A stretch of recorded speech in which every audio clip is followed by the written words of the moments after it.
সুপ্রিয় শিক্ষার্থীরা, তোমরা সবাই কেমন আছো? আশা করি সবাই অনেক অনেক ভালো আছো। তোমরা যারা আগামী বছরের অর্থাৎ 2025 সালের এইচএসসি ও সমমান পরীক্ষায় অংশগ্রহণ করবে, তোমাদের আগামী বছরের এইচএসসি ও সমমান পরীক্ষার সিলেবাস সংক্রান্ত জরুরি নোটিশ জারি করা হয়েছে। সো সেটা নিয়ে আমরা আজকের ভিডিওতে কথা বলবো যে তোমাদের সিলেবাস নিয়ে কি আপডেট জানা যাচ্ছে। তোমাদের সিলেবাস কি কমানো হবে, সংক্ষিপ্ত সিলেবাস হবে, নাকি পূর্ণাঙ্গ সিলেবাসে হবে, এই সব কিছু নিয়ে জানতে পারবো আমাদের আজকের ভিডিওতে। সো শুরু করার আগে সবার কাছে ছোট্ট একটা রিকোয়েস্ট করছি, যারা এখনও আমাদের চ্যানেলটিকে সাবস্ক্রাইব করোনি তারা এখনই সাবস্ক্রাইব করে রাখো, তাহলে পরবর্তীতে তোমাদের জন্য প্রয়োজনীয় সকল শিক্ষণীয় আপডেট, সকল পরামর্শ সবার আগে পেয়ে যাবে। তাহলে চলো আমরা দেরি না করে সরাসরি মূল টপিকে চলে যাই। এখানে তোমরা একটা নিউজের শিরোনাম দেখতে পাচ্ছ, আগামী বছরের এইচএসসি ও সমমান পরীক্ষার সিলেবাস সংক্রান্ত জরুরি নোটিশ। সো আমরা একটু নিচে স্ক্রল করছি নোটিশটা দেখার জন্য। সেখানে তোমরা দেখতে পাচ্ছ জাতীয় শিক্ষাক্রম ও পাঠ্যপুস্তক বোর্ড, যেখান থেকে তোমাদের পাঠ্যপুস্তক প্রণয়ন করা হয় এবং পাঠ্যসূচি বা সিলেবাসও প্রণয়ন করা হয়। ঠিক আছে, তো এখানে নোটিশের বিষয় দেখতে পাচ্ছ 2025 সালের এইচএসসি আলিম ও এইচএসসি আলিম ভোকেশনাল পরীক্ষার সিলেবাস বিষয়ক সিদ্ধান্ত অবহিতকরণ প্রসঙ্গে। ঠিক আছে, সো আমরা পুরোটা নোটিশ পড়ে দেখি। উপযুক্ত বিষয়ের আলোকে জানানো যাচ্ছে যে গত 28 জানুয়ারি 2024 খ্রিস্টাব্দে মাধ্যমিক ও উচ্চশিক্ষা বিভাগ শিক্ষা মন্ত্রণালয়ে অনুষ্ঠিত সভায় 2025 সালের এইচএসসি আলিম ও এইচএসসি আলিম ভোকেশনাল পরীক্ষার সিলেবাস বিষয়ক সিদ্ধান্ত গৃহীত হয়।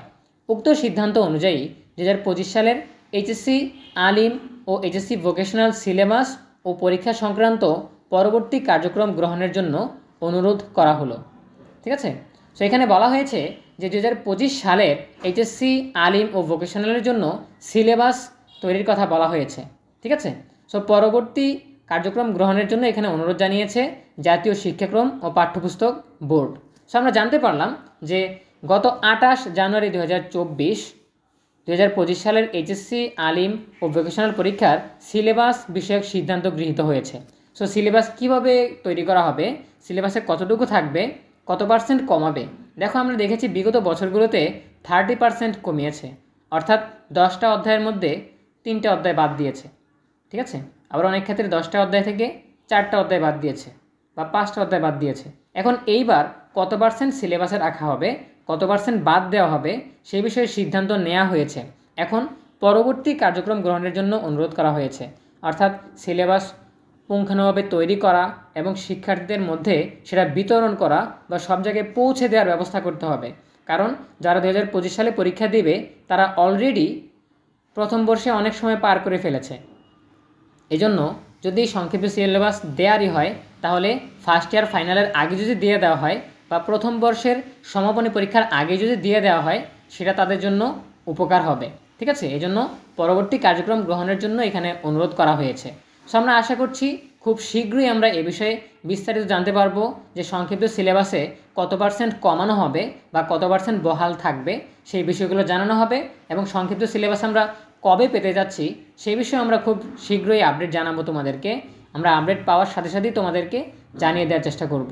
সো এই ছিল আমাদের এখনকার আপডেট। দেখা হবে পরবর্তী আপডেট নিয়ে নতুন কোনো ভিডিওতে। সেই পর্যন্ত সবাই ভালো থাকো, সুস্থ থাকো, নিরাপদে থাকো। সকলের জন্য রইল অনেক অনেক শুভকামনা। এতক্ষণ ধরে আমাদের সাথে থাকার জন্য তোমাদের সবাইকে অসংখ্য ধন্যবাদ।